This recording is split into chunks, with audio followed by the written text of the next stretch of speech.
So, everyone tuning in right now, welcome to the first installment of the MetaHumans Comics live stream / podcast. We have some great topics today.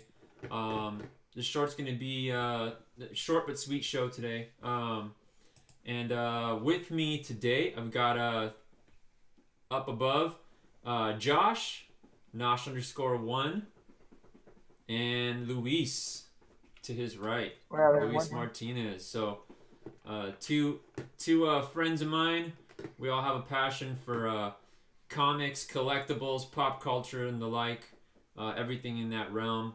And yeah, we have some cool stuff to talk about today. I'll put some links so you guys can follow them too and check out some of their stuff. Josh has some great artwork, and my buddy Loon, he has his own YouTube channel. So we'll put a link to that too, and we'll do those shout-outs here at the end when we round up. But without further ado, we'll kind of jump right into what's going on right now. First big thing we got, WandaVision right now on the Disney Plus app is happening, and episode 3 just dropped. I'm up to date on that, so currently watching it. I want to know if you guys have seen it and what you guys think, So Josh and Luis, I don't know. When you guys want to chime in before? Should we throw a spoiler warning out here? Because I'm definitely caught up, and I feel like you all out there in internet land have had plenty of time to watch 3 episodes of WandaVision. Yeah, I mean, spoiler warning for anyone who hasn't seen it. But I mean, I don't really think we can truly spoil it because, to be honest, like I know what's happening, but I kind of don't know what the hell's happening. You know what I mean? No doubt, I'm very much in the dark, but there's so many Easter eggs. You know what I mean?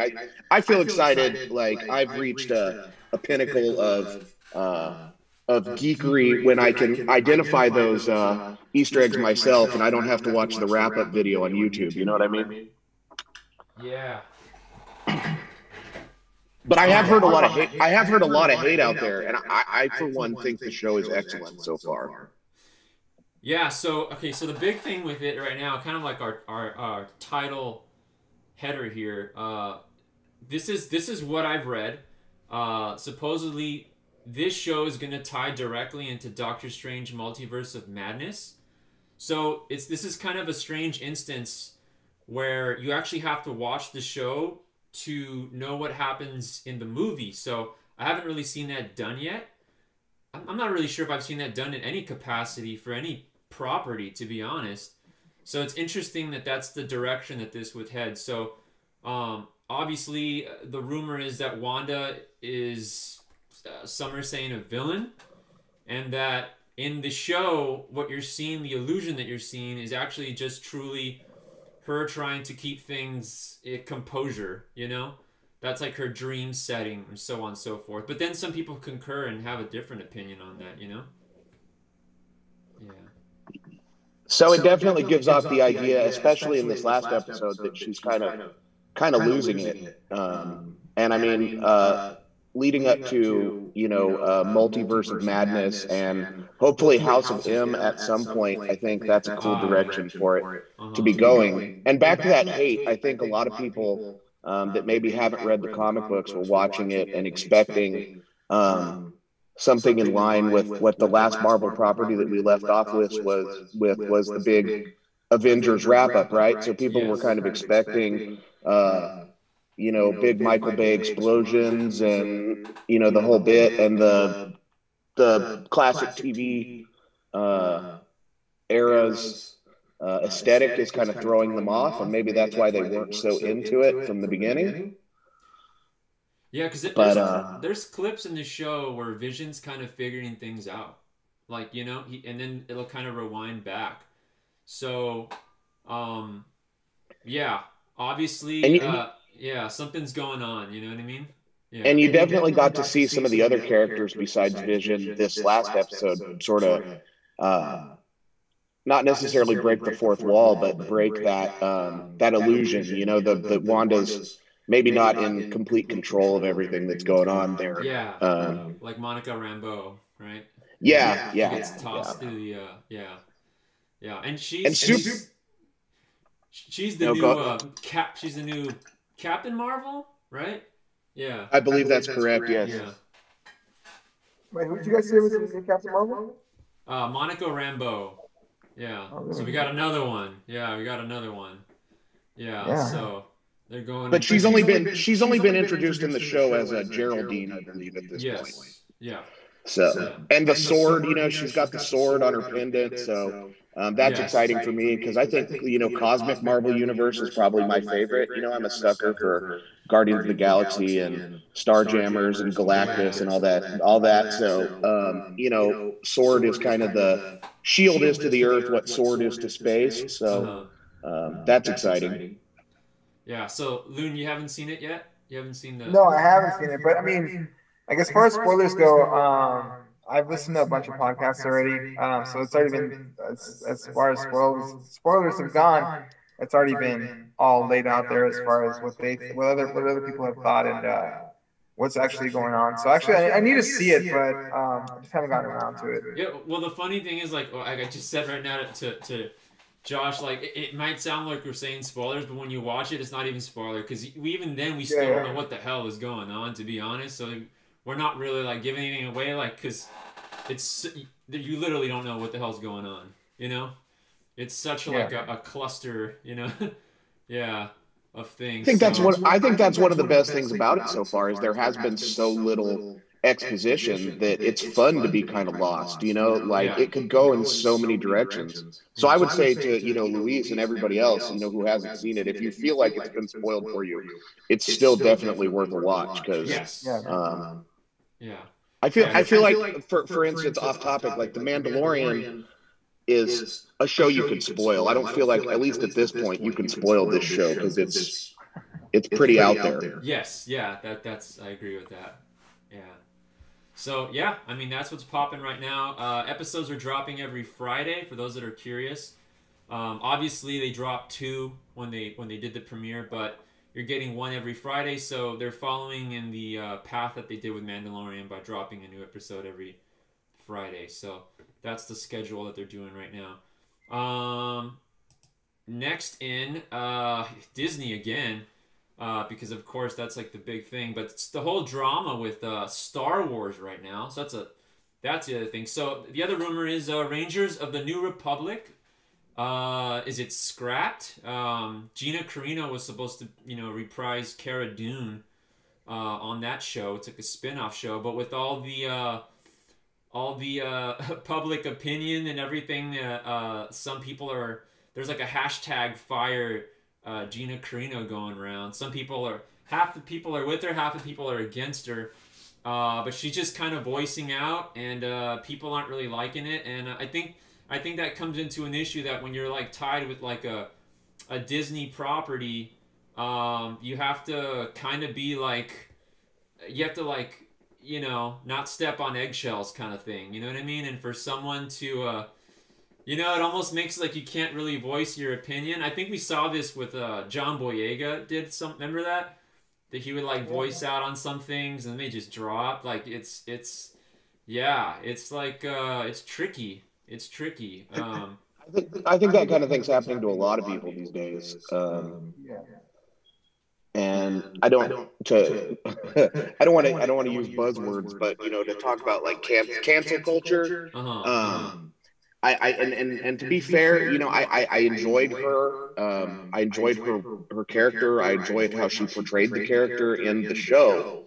But like you said, you do kind of have to know that when you're affiliated with a property that big, that even though I fully feel like she's entitled to her opinion, if you put them out there very publicly, it may hurt you with your employer. So yeah, I guess at the end of the day, that's up to Disney what they want to do.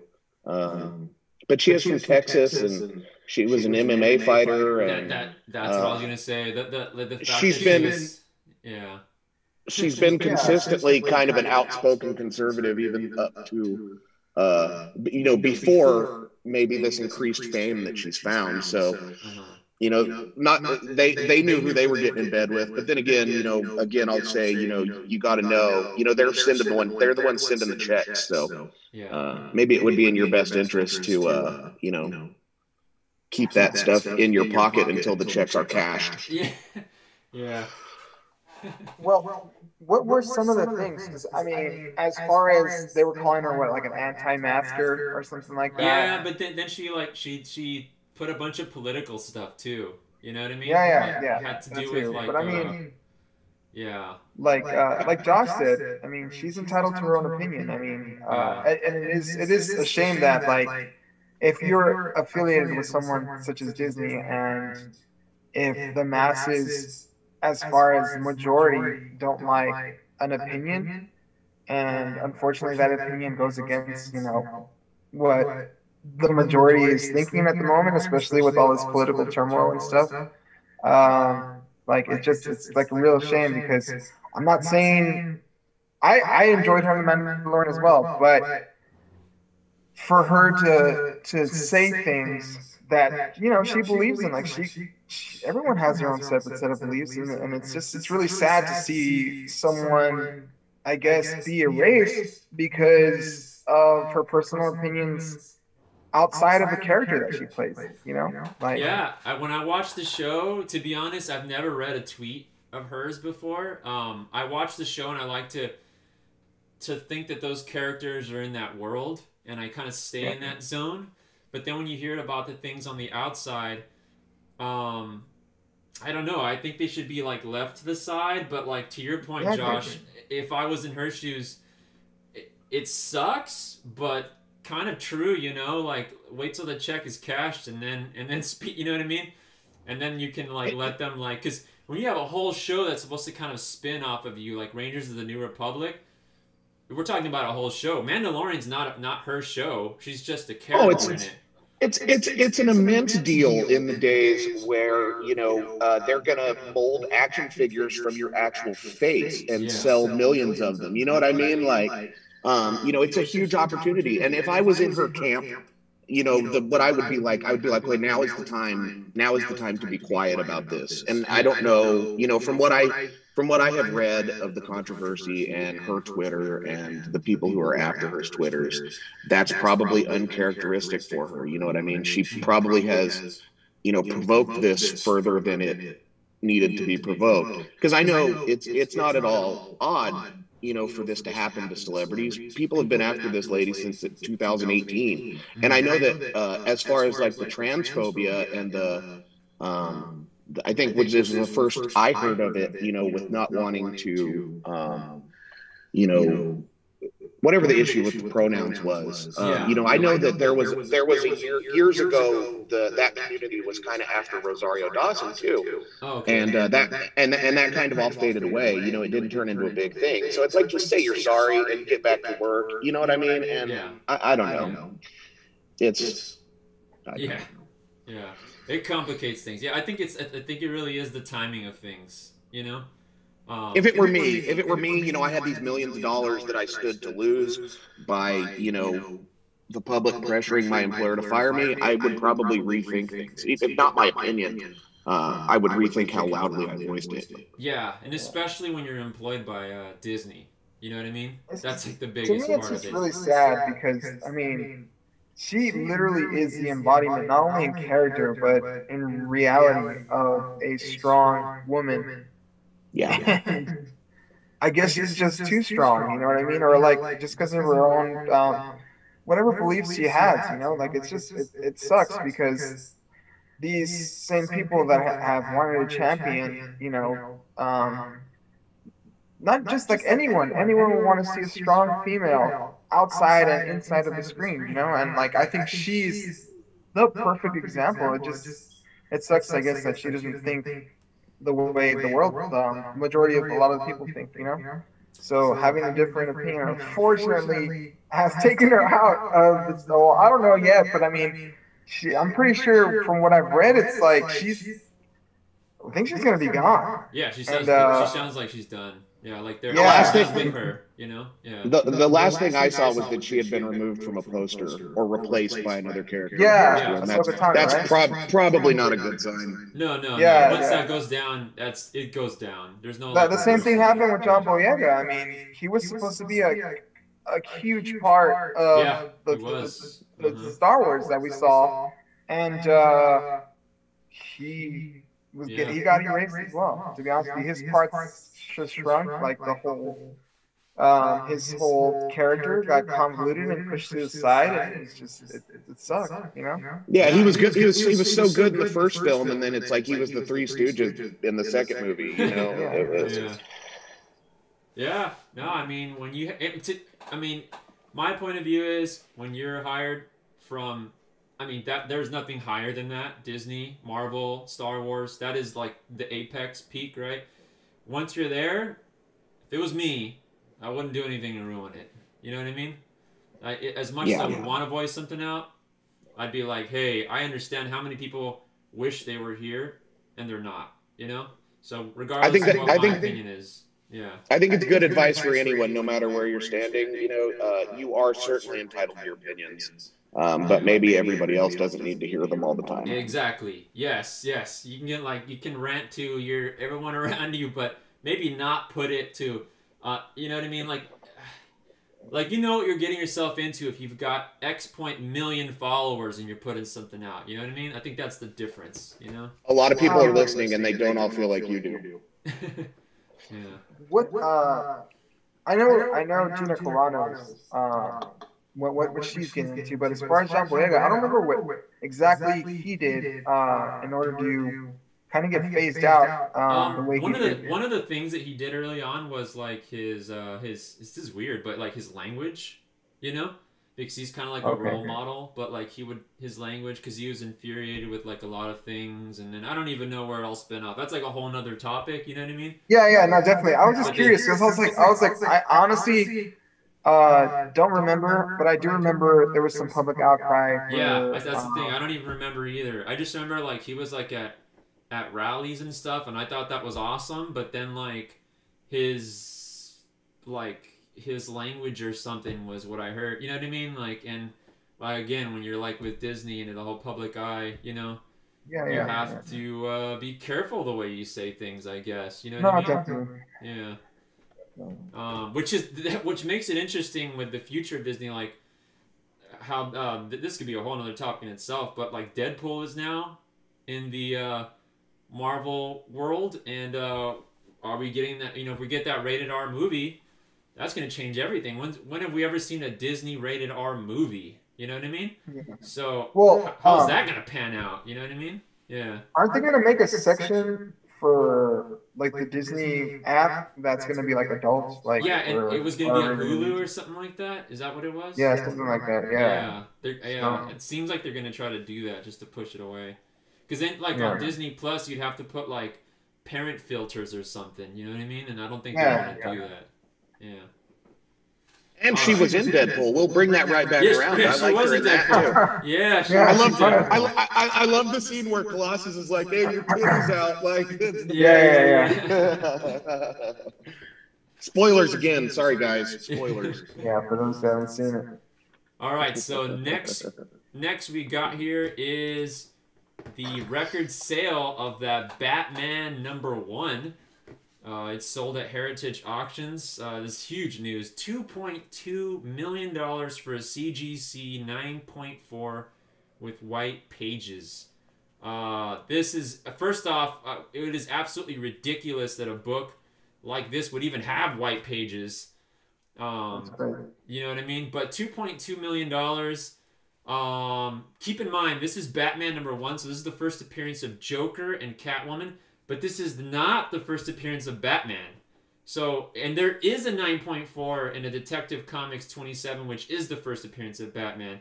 And that is insane whenever that comes out to market. Because if we hit 2.2 million here, and we surpass the first appearance of Superman with Batman #1, not even the first appearance of Batman, then that clearly shows the power of Batman versus Superman. You know what I mean? And Josh, if you want to chime in on that, there's some facts he spit out earlier, which is pretty crazy. But so I'll start off with that because I do agree that I've always said that Batman is the superior character, and that's a big statement for not even his #1, in the club. I think the other two or three books that are in this club are also Superman first appearances, you know, the $2 million plus sales club. Yeah. But I did read that the man who had it previously had the book for 40 years, and the condition is amazing. Like Ruben said, it's a 9.4, it's white pages. So there's a lot of foresight in that, you know, to keep a book that old in good shape coming from that era. Yeah. But doesn't even look real. Yeah. So he passed away in 2019, and I left the collection to his son. And you know, don't get me wrong, $2.2 million, I would have sold it as well. But yeah, it was definitely the kid who sold it. He didn't love it like Dad did, maybe. Yeah. But you know, that's that's neither here nor there. I mean, it's an amazing thing. Yeah, he didn't even. Yeah, like to your point, he didn't even hold it for a year. He's just like, what can we do with this? You know? No. Yeah. At least he knew what it was. You know what I mean? At least it was. Yeah. I have that terror. I think I mentioned to you that I joke with my children that, you know, they're going to be disappointed when I die and all they get is comic books. But I just hope that, you know, they actually, when that does happen, you know, that they actually, maybe I should leave behind an Overstreet guide or something so that they don't just end up in the dollar bin, because that would be devastating. Yeah. That guy's rolling over. That guy's rolling over in his grave somewhere. Is all I'm saying. Yeah, I would love to see the rest of the collection. Oh, I know someone who has a 9.4 Batman 1. That is not all they have. You know what I mean? Oh no, yeah. no. Yeah. The crazy part about this is I've actually sold comics through some of these. Well, I've done through like Comic Link and some other auctions. And you can't just submit and then they go for sale like that. You actually have to submit in advance. So for Heritage to have this in their auction means that, like you're saying, the son who got it or whatever, whoever sold it after, they put that thing up right away. They did. Oh, actually, yeah. They actually did not wait a year, because these kinds of things, they put it in a catalog to show it off. They got to print the catalogs. You're talking like months in advance before this thing even actually hits the auction. Well, so that's crazy. So that means that when he inherited, he really did not want to keep it. You know what I mean? Oh yeah, he'd been on the phone already talking to somebody about this prior to inheriting it. So yeah. But I mean, he's driving a brand new Ferrari right now, and I'm not. So you know, I'd be happier with the book anyways. So. Yeah. So if anyone's wondering who wins Batman versus Superman, we have an answer right here. So this kind of Batman all day. Yeah, so this kind of leads into like the next topic, which is books that are going to sell big in auctions that are coming. And I did a little bit of investigative work, and I know we're the first ones to report this because I did some digging. But Comic Link's gonna have an auction, and there's only one of these in the world. This is a Tomb of Dracula. This is the first appearance of Blade. And this is from 1973, if I'm not mistaken, but it's a CGC 9.9. It's the only one in the world. And this is coming to auction in February, which is, I know we're the first ones to post this, but mark my words, this thing is also going to set records. But to get never even seen a 9.9 in real life. Dude, this is absurd. I mean, a 9.9 for a book from the 70s is like ridiculous. They were, on the day they graded this, they were very generous. This must have been, everyone must have had a good day and was like, all right, let's give it a 9.9, you know? But yeah, this is the only copy in the world, and it's coming to auction in February, and I'm telling you right now, it's gonna shatter records. These aren't even fall in the same realm because it's a freaking 9.9. A lot of books never even get 9.9s in the CGC census, you know? So yeah, and it's on newsprint, and it's got the what is it, the Marvel color peel? Oh at yeah. The wrist, Yeah. Ah, dude, I freaking love the Marvel. Yeah, dude, there's just, when you hold one of these in your hand, I'm not a 9.9, but like a regular copy, like that, like almost silkscreen look on it, you know? It's beautiful from that era. I absolutely love it. But yeah, this is gonna break records. Also, not to mention, because there is a Blade movie on the way. Did you know there was another Blade movie, Louis, coming? Yeah. I heard Wesley Snipes is trying to reprise his role. He was, but that actually leads me to the next slide. This is Mahershala Ali. This is the guy who got the position of Blade. Oh, So really? yeah, so have you guys seen the Luke Cage on Netflix? This is the guy who just got cast as Blade. So he's gonna play Blade in yeah, he's gonna play Blade in the new film. So yeah, no Wesley Snipes.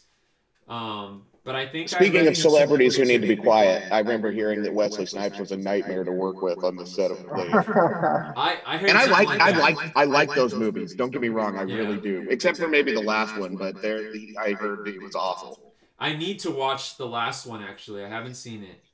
I make it a thing that I just watch every Marvel movie, even if it was I watched that Fantastic Four movie, the one that was supposedly like notoriously horrible, like the worst one ever made. And to be honest with you, people hype it up as being so bad. I honestly don't think it was that bad. You know what I mean? Like how people said it was, right? But yeah, I need to watch that last Blade movie because I haven't seen it yet. And but actually, isn't there 3 of them? I believe there are, yeah. Yeah. Okay, so that means I still need to watch number 2 also. So I've only seen number 1. I need to go back and watch 2 and 3. But I don't. Shout out to Donald Logue from the hometown. He's in that flick. Donald Logue is in 1 or 1 and 2. I think he's in 1 and 2. Okay, Yeah. I remember him in 1. Yeah, but yeah, Donald's from here. Yeah, pretty cool. He's the one who they do the sword gimmick. He has the sword and he picks it up and it like blows his hand off or blows his booby trap. Yeah. Yeah, crazy, man. So yeah, this is the new Blade. I think he's fitting. He's a great actor. He played Cottonmouth in the Luke Cage show on Netflix. And he's won some awards for some other movies that he did. But yeah, he's gonna play Blade. And but you know what's interesting is man, I don't want to get this wrong, but I think it was Jordan Peele who was the original director. And he bounced out of the position because he had a Twilight Zone that he was directing. Some people don't know that. So they have to find like a replacement director, and so Blade is kind of in limbo right now. But they do have their main person cast, you know. I didn't know that, but that's too bad he split with that project because he's got a good eye for horror. Yeah, he's killing it. He's killing it. Yeah. What was that last movie he put out? The last one. After Get Out, he put another one, right? Was it called Us? Okay, all right, yeah. I think it was called Us. I could be wrong. Is that good? You guys see that? Us? I haven't seen that one yet. No. I mean, neither. Yeah, that's the one with like. Fuck it out. Yeah, that's the one with like the people on the beach, right? And like the trailer, and like they turn around and like. Okay. Yeah, it's a hard. The premise of it is kind of a hard thing. Well, it was hard for me to get my head around it first, but I went back and watched it a second time, and I enjoyed it. I mean, for being scary, I mean, first watch through, it's solid, but to kind of understand what's going on, it took me twice to understand why this was happening to these poor people. Yeah, I haven't seen that. What did you watch it on? Netflix or where was it? That one. I don't know where I saw Us. I might have streamed it. I don't think I saw it in the theater. Yeah. I mean that kind of leads kind of like to the last part of the discussion for today, which is like where exactly are we heading with films right now with COVID and everything going on? You know what I mean? I mean, we're talking about like this Blade film being kind of in limbo, but really, I mean, what about everything else going on? I mean, there's a couple films I didn't shoot, man. I mean, to be honest, the last film I saw, I usually see numerous films every year, and like the only film I saw in all of 2020 was Birds of Prey, because that was in February. You know what I mean? And then after that, like the theaters were kaput, so like I didn't get to see anything else. But you know, there were a couple films that I look forward to that I haven't seen, like Tenet from Christopher Nolan. And obviously I haven't seen. I want to see, you know, some of the new ones that are going to come out, but I haven't seen Wonder Woman yet. I haven't seen which didn't really get good reviews, right? Of what I heard. But I wasn't super into it, but yeah, me neither. Yeah, so see, I haven't seen it yet, but I mean, I don't know if you guys want to like kind of iterate on how you guys felt about it. You know what I mean? All I saw was CG of Cheetah, and I wasn't really that impressed. It looked too CG to me, and that's all I saw. I just saw like that fighting clip, you know? Yeah. It had that feel to me of those movies. You know, there was a big 3D boom in the theaters there recently. That real 3D technology came back, and you could see movies that were filmed, that segments were put in or changed or written strictly to be filmed to be exciting in 3D. You know, you could watch it out of 3D and you know this scene. Oh, this scene, you know, was put in there for the 3D audience, and that's fine. But I don't know. I think it takes time away from story and character development stuff, which I would much rather have. Yeah. As far as the movie industry goes, I miss going to the movies. But if this model that we have now goes forward, where it is, hey, we're going to release this in theaters on this date, and it's also coming out on HBO Max, which I pay for anyways. Yeah. I'm okay with that, because sometimes I'm not going to feel like going to the movies, and for whatever reason, maybe I just don't feel like going, or maybe I don't want to pay $120 for my girlfriend and I to go, you know, watch a film, which is crazy. So I hope I don't want it to bankrupt the movie industry or anything. I just think maybe it's going to put movie theaters sort of back in their place, you know, where maybe it's not quite so expensive, because they have another outlet to compete with other than. Yeah, and plus, I mean, the way things are going, like, you know, COVID's not very theater friendly. You know what I mean? Not at all.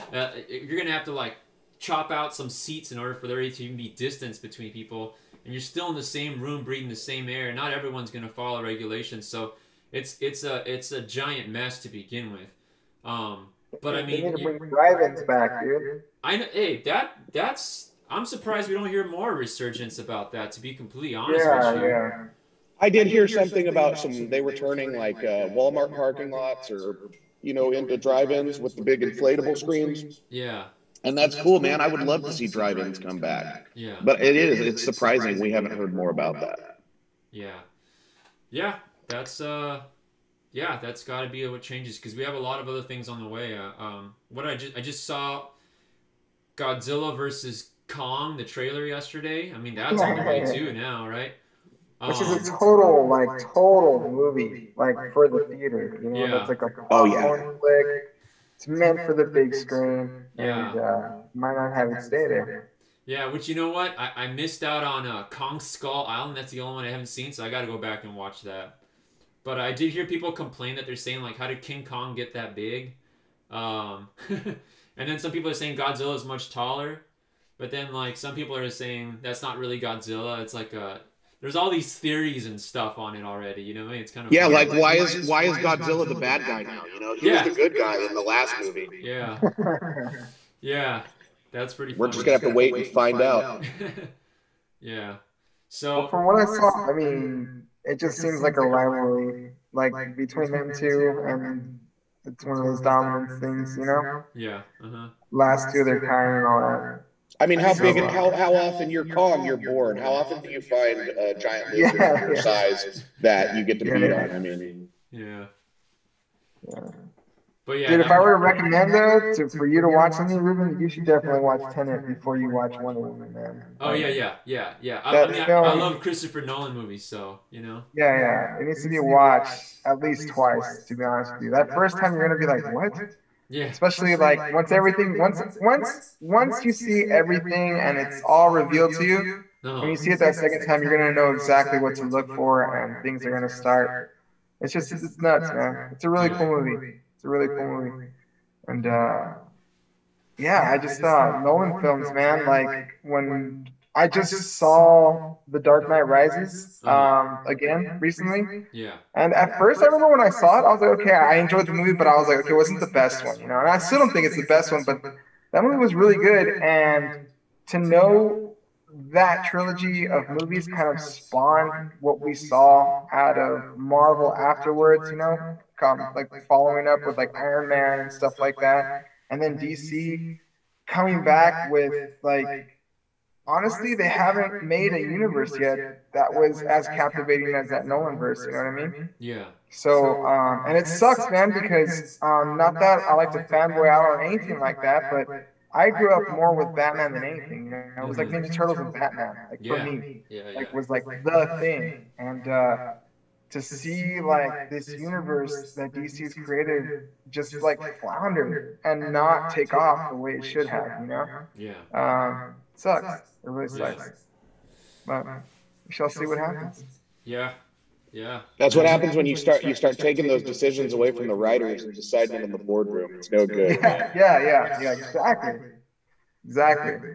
But like it goes both ways. I mean, Marvel has made some missteps too, but they've hit on the big ones, so like it kind of just gets swept under the rug kind of stuff, you know, like Captain Marvel wasn't really a great movie. At least that's my opinion. It wasn't a great movie. Yeah, I didn't really dig it too much either. And yeah, it was fine. It was like just like an okay movie, but it didn't like make me want to rewatch it. You know? Yeah. And yeah, just like this new Wonder Woman, I thought it was an okay movie. It wasn't. I love the first one, but the second one just didn't grasp me. You know. Yeah. And the same thing with like movies like Suicide Squad. That movie didn't grasp me either. And I thought the enemy that they chose, the villain that they chose, was not the way to go. They should have just maybe went with the Joker as the main villain. But who knows? There's going to be so many rewrites now, and all these people that are clamoring for like the good DC stuff that I guess got cut out or whatever. Like, pretty sure we're going to see a lot of that stuff now. Yeah, is the Snyder Cut films coming out, right? Pretty soon?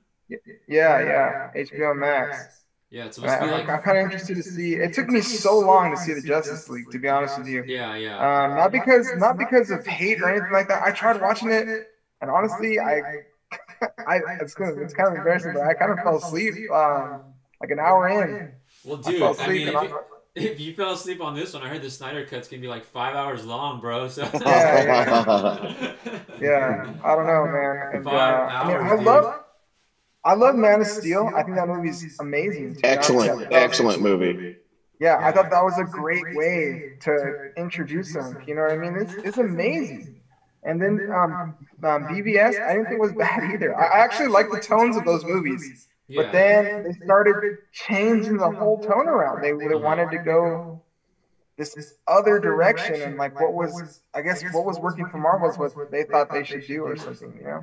Yeah. And it just I don't know, it just wasn't working. It wasn't the DC that to be honest with you, watching the Novinger movies, you'd be surprised how much comedy is in there, but in the right way. They have like these subtle jabs that like you laugh because just his relationship with Alfred and the jokes he throws and stuff like that, like that's good comedy to me.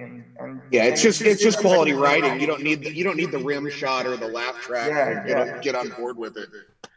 Yeah, I just thought it was that was just nuts, man. But yeah, definitely watch Tenet, dude. It's a really good movie. Will do. I guarantee you'll enjoy it. It's kind of a mind bender, and once you see it, you're gonna want to see it again. Awesome. Will do. I'm without question gonna watch it, no doubt. All right, so that's gonna do it for today's show. Josh, where could we find you on Insta, and also you can check out some of your awesome art on there too. Yeah, best place to find me is Nosh_1 ONE at Gmail, or I mean on Instagram. Also my email if you want a painting, nosh@gmail.com. Yeah. But thanks so much for having me, man. This has been super fun. You can link to all my artwork on there. Do you have that cloak and dagger piece you were doing? Show it off on the screen. It's around here somewhere. Yeah, work in progress. Spoilers again. This one's not done, but we'll show this. Look at that. That's awesome. That is awesome. Yeah. Beautiful. Yeah, so I've got some sketch cards and some blank covers and stuff on the way. So, keep an eye out for those. Yeah, man, thanks for having me. It's been super fun. For sure, dude. And then Luis, you got your own YouTube channel? Yeah. You guys can watch me crack open. I do like a lot of sports cards and like which is really big right now. That shit's hot right now. Yeah. I've done comic book stuff and like figure stuff, but for the most part, it's like sports cards and stuff. It's called Hobby Loon. And it's on YouTube. You guys should definitely check it out if you're into any of that stuff. I do Garbage Pail Kid stuff. Me and my little girl, we want to start ripping open some like Pokemon cards. So that's been like this insane thing. Even here, it's like insane. Yeah, it's Sports cards popping are right insane now. too. Everything's just huge. And also, if you want to see me on, you can message me on Instagram if you see anything. It's Hobby Loon also, but it's hobby_Loon. So you can reach me there too. Awesome. And one more thing. Listen to me and my band's music. It's the band's called More Than Circles. Yeah. And definitely check them out as well on Instagram. It'd be More Than Circles. We released our album. It's called The Fallen. We're actually going to go into the studio in about a month to record another album. So yeah, check it out. And for myself, I mean, I have my own profile. It's just at Ruben Najera. RUBENNAJERA. But really, what if everyone could do me a favor? I have a comic book store, MetaHumans Comics, and that's the one you really should follow because we have a lot of really cool stuff that comes in every week, and we do these awesome Sunday auctions every single Sunday. We haven't missed one since we started, and they're 5 p.m. Pacific Standard Time. I gotta emphasize the Pacific Standard Time because we're all in different time zones. But yeah, 5 p.m. Pacific Standard Time at MetaHumans Comics on Instagram. And then we follow it up on Facebook, on our Facebook profile, just MetaHumans Comics. We're really easy to find. And we have I've been steadily falling into debt because of your Sunday sales.